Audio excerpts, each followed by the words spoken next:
Wow. Hi, everybody. It's amazing to see so many friendly faces here today. We are Peter, Emma, and Mingdi, and this year we have been working with the BC Nonprofit Housing Association to explore how planning can undermine the delivery of affordable housing in BC.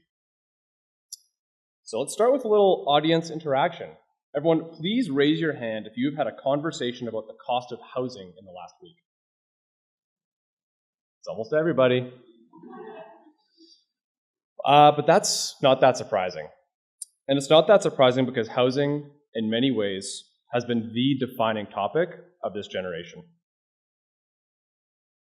Now, we've all heard the term the housing crisis before, but there are some stats to back it up. Now, across BC over the last 5 years, rents are up 30%, far outpacing wages and inflation.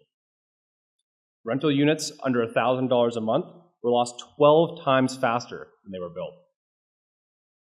And 1 in 5 renters was spending more than half of their income on housing. So, what can we do about it? Well, in BC, a large part of the solution is the nonprofit housing sector. Now, in this sector, nonprofit organizations leverage funding to build housing that provides some form of support. Now, this could look like an apartment building with subsidized rents, or seniors housing with full-time on-site support staff, or many, many other forms of housing that are critical to ensuring all British Columbians have access to a safe, affordable, and dignified home. And you may not know this, but today, there are over 800 of these organizations currently operating, providing roughly 70,000 affordable homes across the province. All right, well, that sounds pretty good. So what is the problem if we have the nonprofit housing sector? Well, the problem is that building nonprofit housing is not easy. There are challenges that come up along the way. And Emma is going to talk us through what some of those challenges are. All right. Thanks. So it turns out that planning can be a major contributor to these challenges. In fact, one of our interviewees described navigating the municipal planning process like being thrown into a forest blindfolded and then trying to get out.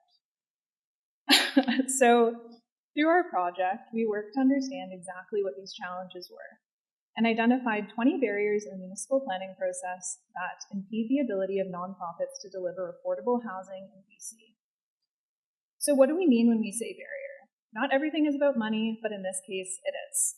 So this is when it's important to recognize that nonprofit developers are not for-profit developers. Nonprofit, as the name implies, means that these organizations make no profit, and it's this model that allows for them to deliver affordable units.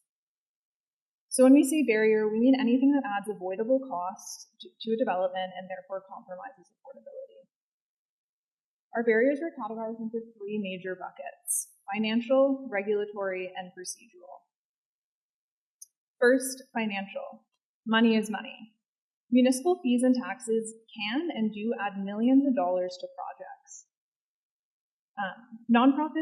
Since nonprofits do not have the capital to cover these fees, the costs are often transferred to the tenant and therefore affecting the affordability of the units, or they simply render the projects unfeasible.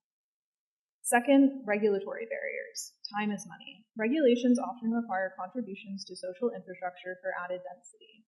This doesn't make sense in the context of nonprofits because affordable housing is social infrastructure, where the time required to navigate and respond to this complex regulatory landscape quickly escalates costs to a level that is unfeasible.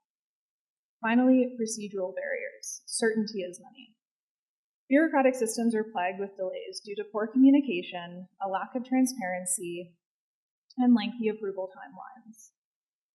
This adds a level of uncertainty which nonprofits are not equipped to handle. Market developers are in the business of risk, nonprofits are not.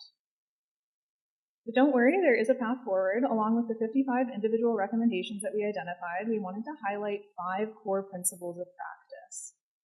So first, recognize that nonprofits are fundamentally different than for-profit developers.